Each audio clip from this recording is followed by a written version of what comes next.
Nawa naman ay nakabihis na. Nakabihis na, akala isasama. Yun pala, iiwan din naman.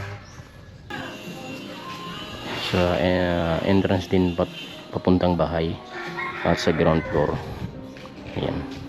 Para safe lahat. Ayan.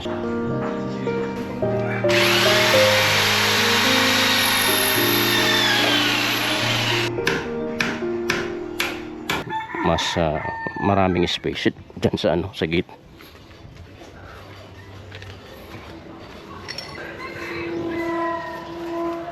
Ayan. Wala na. Goodbye na dun sa patali-tali.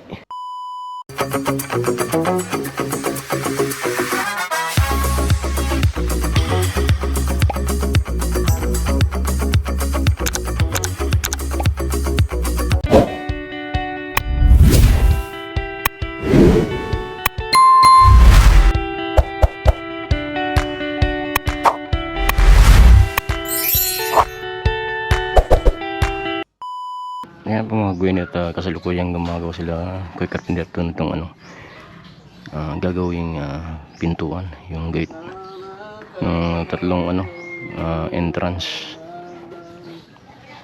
sa main entrance project sa bang project, tapos dito sa punta dito sa bahay at dun sa ground floor yung ginagawa nila Edwin ngayon.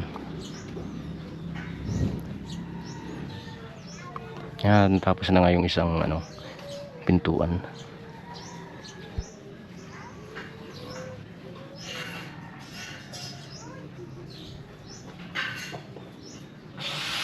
Maya maya pupunta tayo dun sa second floor para malapitan natin sila. Si Susie nga ay malungkot na naman ngayon kasi iniwan na naman siya ni mami niya. Pupunta yun sa ibang lugar para mag vlog at magpalipad ng drone. Baka alabay na naman yung destinasyon.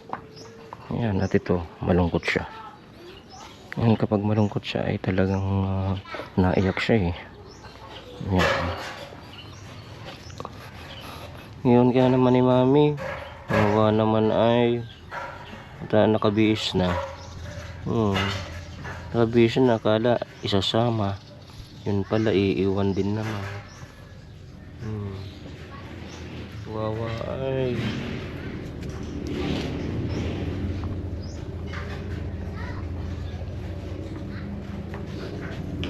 Wawa Susie.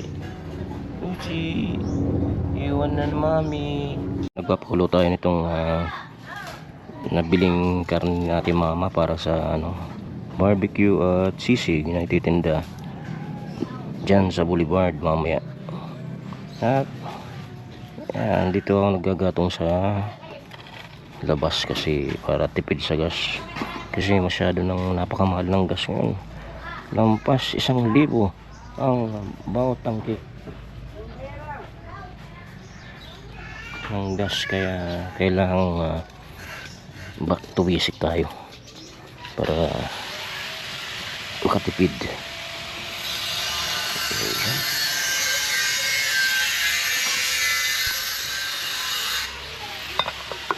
Punta tayo dun sa second floor para kita natin yung ginagawa nila. Bro, natulog.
Nila kay Carpenter to yung ating araw dito sa paggawa ng pintuan o mga gate, steel gate na gagamitin sa yun dito sa entrance, dito sa new project at sa entrance din papuntang bahay at sa ground floor. Ayan, para safe lahat. Yan, syempre kasi mahirap na yung yung plywood lang yung tinatakip dito sa main entrance ng project. Madali lang pasukin, buti may bantay na aso, kaya walang talagang naglalakas loob na pumasok dito. Yan, ito siguro yung sa main entrance ng dito sa project. Medyo maliit siya, at itong mga malaki ito parang sa to ground floor ata ito, at ito yung dito sa entrance sa papuntang bahay. Yan ang lalagyan pa ni Kuya Carpenter to mamaya. Ito ayos na to, parehas yung design.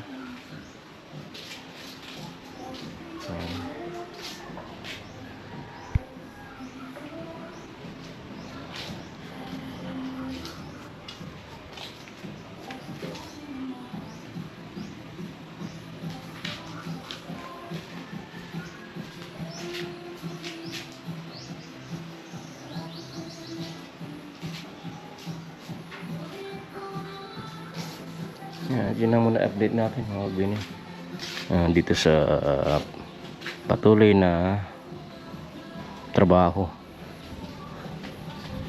sa project Sarap ng Bahay ni Gwen. Yan, at abangan natin kung ano yung tatapos pa nila mamaya. Yan, siguro kung kakabit na yung ibang pintuan o baka itong tatlo. Kasi ilang oras lang naman itong ginawa nila di isang na lang yung isang pinto na lang yung lalagyan, at ayun, kakabit na siya. Siyempre kakabit na yan, at magkakaroon na nga ng privacy itong yung entrance nitong project. Mailalak na namin yan. Kaya lang itong mga aso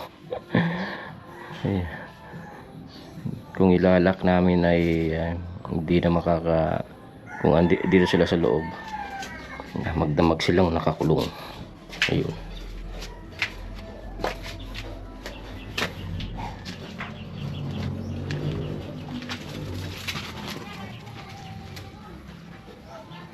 Sino na update natin mga Queenie, at babalikan natin mamaya. A few moments later. Tingnan natin yung pagkakabit nila kay Carpenter to. Kinakabit nila yung gates sa main entrance nitong project.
The next day.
Ang daw babayaan, mabayad mo sa cellphone mo, kinagko.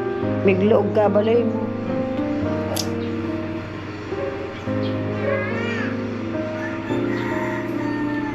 Mag-building.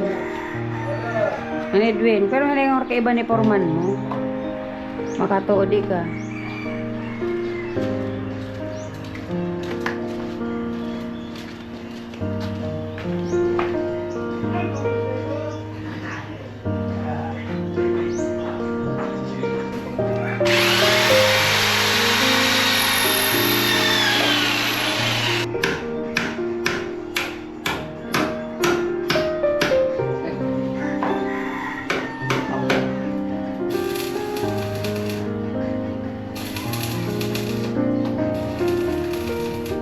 A few moments later. Ayan na nga mga Gwyneth, natapos na nila Kuya Carpenter to yung pintuan na bakal at naikabit na nga nila.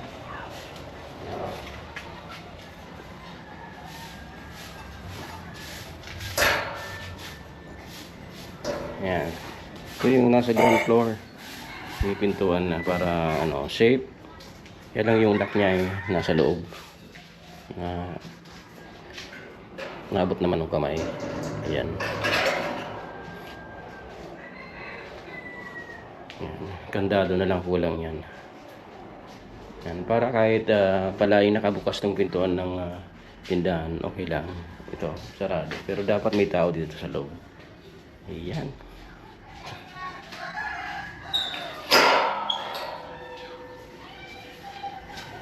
At itong gate papunta dito sa bahay ay ayan, kakabit pa lang nila mamaya yung ano, yung lock niyan. At ayusin na lang yung poste. Kikinis na lang. Papalitadaan ng konti. Kasi medyo na ano yung sukat. Kaya ganito yung nangyari. Ang importante ay meron ng gate. Ayan.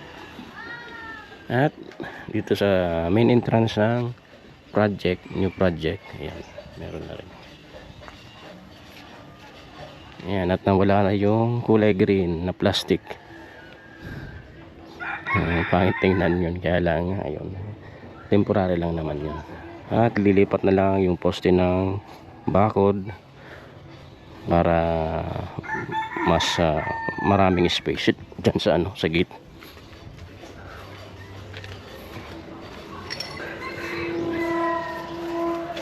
Ayan, wala na. Goodbye na dun sa patali-tali sa pintuan. Lalabas si tatali para hindi makalabas si makulit na susi. Ayun. At itong tanim ni Ate Mama ay yan, temporary pa lang naman yung bakod. Kaya kung sakaling ayusin na yung bakod, ayan, mawawala yung mga tanim, pero i-adjust na lang dito sa loob. Yun ang magiging niyan, kalalabasan. At magtatanim ng panibago. Ayun. At doon sa sa dito sa tulay ay papagawan din namin ng maliit na gate para talagang may privacy dito sa dito sa bahay, kasi minsan nakatali yung gate nung may tali pa. Ayun, dito sa diyan sa tulay dumadaan para pumasok dito, tapos lalabas yan puntang boulevard. Yan, nawawala ng privacy yung ganun, kaya kailangan talagang may mga pintuan or gate para at least malaman nilang ayan, di na tayo pwedeng dumaan dyan kasi may pinto na. Yan, kasi pag open lang, ayan, talaga nawawala na sa isip nila yung yung privacy. Dadaan at dadaan sila. Ayan, hindi natin mapipigilan yan, lalo kung tulog pa kami, lalo pag linggo. Medyo tinatanghali na kami ng gising kasi walang tinda pag linggo sa umaga. Yan, yun naman ng mga ilang oras na aming pahinga. At may na yan, may kumakatok na dito, bibili ng tubig. Ayun, talagang kasi may daanan, pero pag walang daanan, ayan, magantay sila siyempre. Yun na din naman yung yung dapat sa ibibili. Kung hindi pa bukas, magantay talaga silang magbukas. Ayan, at yan na muna ang update natin mga Gwenny. Ayan, at babalikan natin yan mamaya. A few moments later. Kaya na binuksan tong access door dito, access pass. Dadaanan dito galing dito sa loob ng bahay.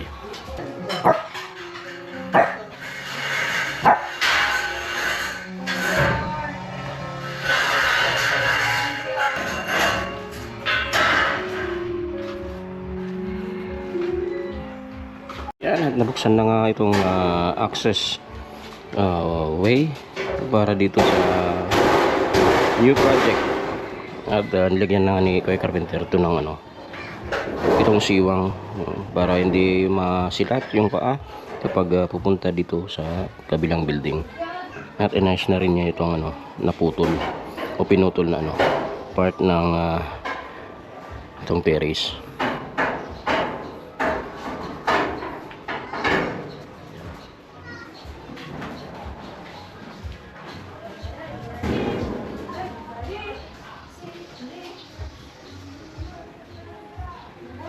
At bilik na ulit niya itong yung tawag dito, itong pula. Ayan, para pag ikakabit na yung sliding door dyan ay wala nang problema. Hindi na maiiwang maiipit na hindi pa tapos yung yung tawag dyan. At naputol na rin itong sobrang bakal dito. Na lang yan ng semento. At kasalukuyan silang nagtatanggal itong yero dito sa may third floor hagdan. Ayan.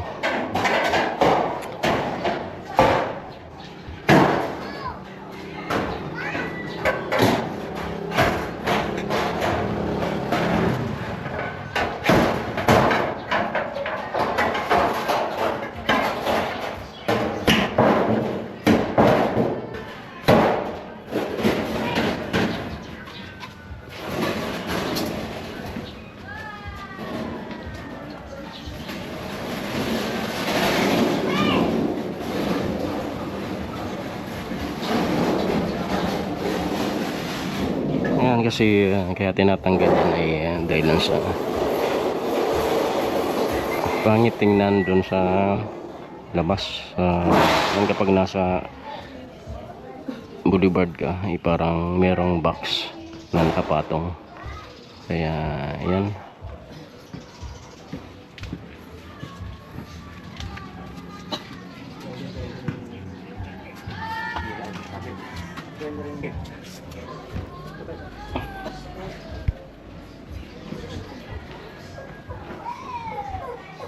Pag yun ako sa saludan, yung araw ko yung galing sa tuloy mo. Para di mabulsat. Siguro sa rin. Tanggal ko ear. Tanggal na siya. Buwan. Ano yung galing buwan? Ha? Ano yung buwan? Discote. Yan, at 7% lang tong GoPro. Kaya nga ni, Patindog. di daw arugan. Natawaman. Huwag mong patindog ko. Ano yan? Aragan ka na sa ito. Ibig sabi na pa ka na paluwas. May iwasan, may iwasan. Tama din. Pugutan pa mo sa bisagra. May iwasan. Pag pinatindog mo yan, sa dayan sa to. Kasi yan, ganun. Yan. At, charge ko naman ang GoPro. Ano naman update natin mga kuwini. At yan, next week ay pagpapatuloy na yung trabaho. Yan, hanggang sa muli po.